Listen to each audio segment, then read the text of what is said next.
Hello friends, welcome to my channel. My name is Rahul. आज हम बात करेंगे टायर्डनेस के ऊपर। लोग थके रहते हैं, मतलब कुछ भी काम करने का मन नहीं करता। सुबह उठते हैं तब भी वीकनेस सी होती है, मतलब थकान सी रहती है, कुछ कुछ करने का मन नहीं करता। और इवन आजकल तो मिडिल एज लोग, इवन जो 25-30 एज में हैं, वो भी, उनको भी ये प्रॉब्लम रहती है। तो इसके कुछ रीज़न हैं जो आज मैं आपके साथ डिस्कस करूँगा। पहला रीज़न है कि एड्रीनल फटीग। एड्रीनल एक ग्लैंड्स होते हैं आपके किडनी के ऊपर, जो नॉर्मली स्ट्रेस को हैंडल करते हैं। तो जब भी आप स्ट्रेस में हो तो वो कॉर्टिसोल रिलीज़ करते हैं, एक स्ट्रेस हार्मोन होता है, उसको रिलीज़ करते हैं आपको स्ट्रेस हैंडल करने के लिए। उसमें होता ये है कि आपकी बॉडी जो है, जो भी आप खा रहे हैं, चाहे वो प्रोटीन खाते हैं चाहे वो फैट खाते हैं, वो उसको ग्लूकोज में कन्वर्ट कर देती है। तो उस पर्टिकुलर सिचुएशन में, स्ट्रेस में, आपकी बॉडी ग्लूकोज पे रन कर रही होती है। तो उस पे एक्चुअली ग्लूकोज एनर्जी होती है इंस्टेंट, तो बॉडी को उस वक्त काफ़ी एनर्जी चाहिए होती है, इसलिए वो ग्लूकोज में कन्वर्ट कर देती है। लेकिन उसका प्रॉब्लम ये होता है, आप में वीकनेस आनी शुरू हो जाती है थोड़ा टाइम बाद। तो उसका सलूशन ये है कि आप विटामिन B1 ले सकते हैं, और कोई भी आप बी कॉम्प्लेक्स ले लें जिसमें विटामिन B1 हो। और उसके साथ साथ आप वर्कआउट स्टार्ट करिए। सिर्फ जिम जाना या वॉक करना नहीं, मतलब पूरे दिन आपका कोई फिज़िकल वर्कआउट होना चाहिए, जिससे आपका स्ट्रेस जो है वो रिलीज़ हो जाए। दूसरा रीज़न होता है, अगर आपकी नींद पूरी नहीं हुई। अगर आपकी नींद पूरी नहीं हुई तो आप नेक्स्ट डे अगेन फिर थके से रहते हैं, वीकनेस सी रहती है, कुछ काम करने का मन नहीं करता। तो उसमें ऐसा होता है कि आपकी बॉडी मेलाटोनिन रिलीज़ करती है, जिसकी वजह से आपको नींद आती है। ये एक हार्मोन होता है। अगर इसकी प्रोडक्शन कम हो तो आपको नींद कम आनी शुरू हो जाती है। और ये मेलाटोनिन एक तरीके से इतना स्ट्रॉन्ग एंटीऑक्सीडेंट होता है कि इवन ग्लूथोमाइन, जो सबसे स्ट्रॉन्गेस्ट एंटीऑक्सीडेंट कहते हैं, ये उससे भी ज़्यादा स्ट्रॉन्ग होता है।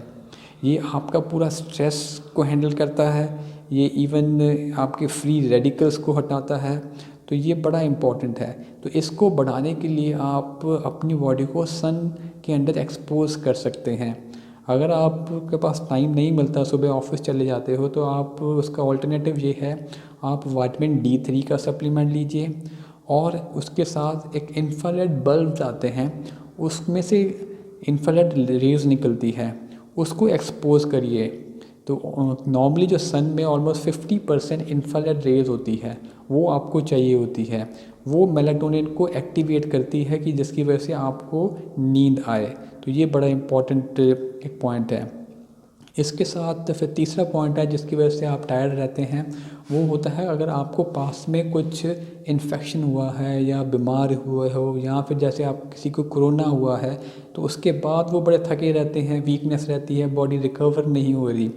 तो उसका रीज़न ये है कि कुछ वाइटामिन मिनरल्स की कमी हो जाती है। सबसे इम्पॉर्टेंट है उसमें विटामिन B1 और विटामिन B3। या फिर आप इसके पूरा B1 का कॉम्प्लेक्स ले सकते हैं, बी कॉम्प्लेक्स भी मिलता है।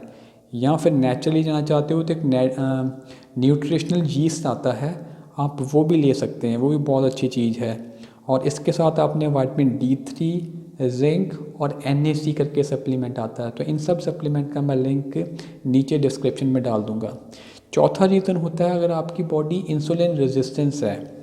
आपकी अगर बॉडी इंसुलिन रेजिस्टेंस है तो आप एक तरीके से, आपका माइंड स्लो हो जाएगा, मतलब आपको याद चीज़ें नहीं रहेगी। आप किस काम के लिए कहीं गए हैं वो काम भूल जाएंगे, सामान रख के भूल जाएंगे।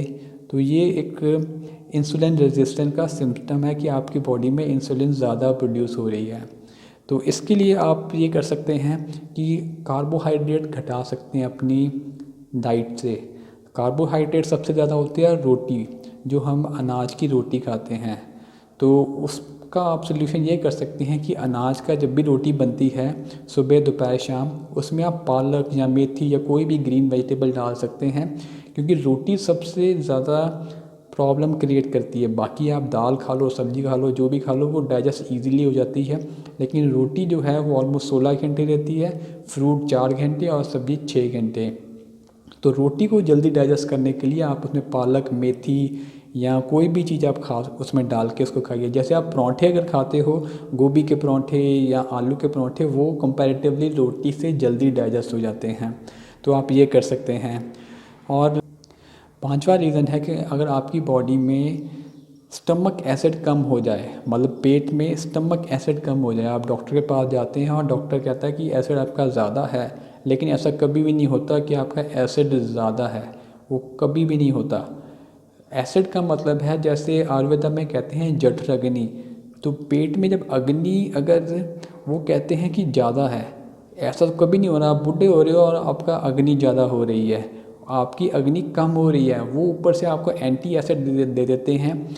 आपकी अग्नि वैसे कम है तो उसके ऊपर सीज फायर डाल दिया तो अग्नि आपकी और कम कर दी। एंटी एसिड नहीं खाना, आपने एसिड खाना है, उसमें जठर अग्नि में आग और तेज करनी है। तो उसके लिए आप ले सकते हैं, एक तो एप्पल साइडर विनेगर आता है, वो ले सकते हैं, और उसके साथ आता है बिटेन हाइड्रोक्लोरिक एसिड।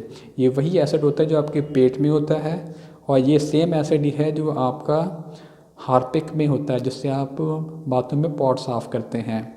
तो HCl करके बिटेन हाइड्रोक्लोरिक एसिड आता है, इसका भी मैं लिंक डिस्क्रिप्शन में डाल दूंगा, आप ये लेके देखिए, क्योंकि अगर आपके पेट में अगर एसिड कम है तो काफ़ी न्यूट्रिएंट्स आपकी बॉडी एब्जॉर्ब ही नहीं कर रही।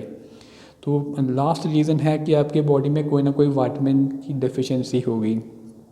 सबसे इम्पॉर्टेंट डेफिशिएंसी होती है हम इंडियंस में, वो होता है पोटेशियम की, क्योंकि ग्रीन लीफी वेजिटेबल्स हम कम खाते हैं, तो पोटेशियम की बहुत ज़्यादा कमी हो जाती है हमारी बॉडी में। तो इसका आप सप्लीमेंट ले सकते हैं या अपनी डाइट में ग्रीन लीफी वेजिटेबल ऐड कर सकते हैं। तो ये कुछ रीज़न थे कि आपकी बॉडी क्यों टायर्ड रहती है। तो आपको मेरा आज का टॉपिक कैसा लगा, आप इसको लाइक करिए, शेयर करिए और सब्सक्राइब करिए। Thank you.